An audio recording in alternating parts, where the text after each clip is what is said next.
198 jours. C'est la durée avec nos compétences actuelles pour parcourir le trajet de la Terre vers la planète Mars dans la meilleure des configurations possibles. Vous me direz, si on veut y aller, il va falloir trouver de quoi s'occuper.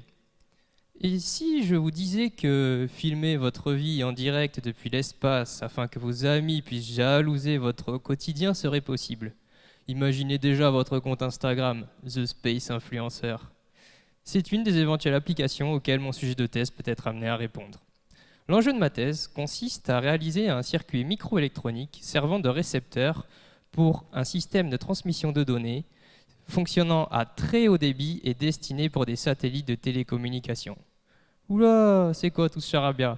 Reprenons tranquillement, jeune padawan. Qu'est-ce qu'un système de transmission de données?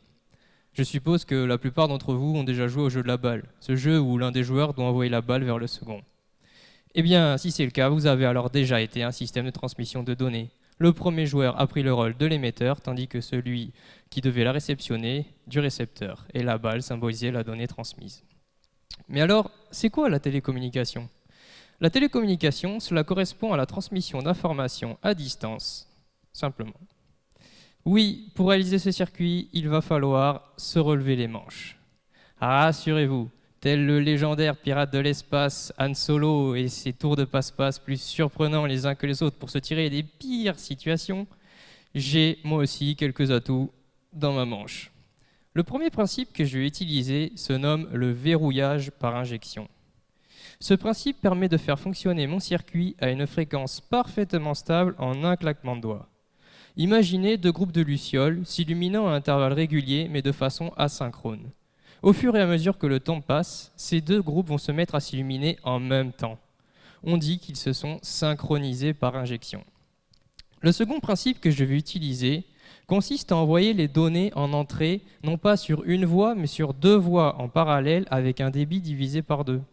Ceci permet de relaxer la forte contrainte en débit qui est élevée et donc difficile à suivre pour les composants électroniques.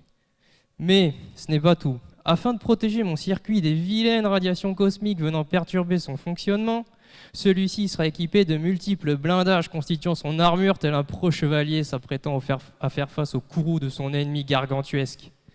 Parce que si on devait comparer ce combat, ce serait un peu la fourmi contre la botte, la rébellion contre l'Empire. C'est bien d'un récepteur d'à peine 2 mm² dont il est question face à l'immensité inconnue de ce monstre. Bref, c'est pas gagné, mais perso, ça me tente bien de devenir le Christophe Colomb de l'espace. Pas vous ?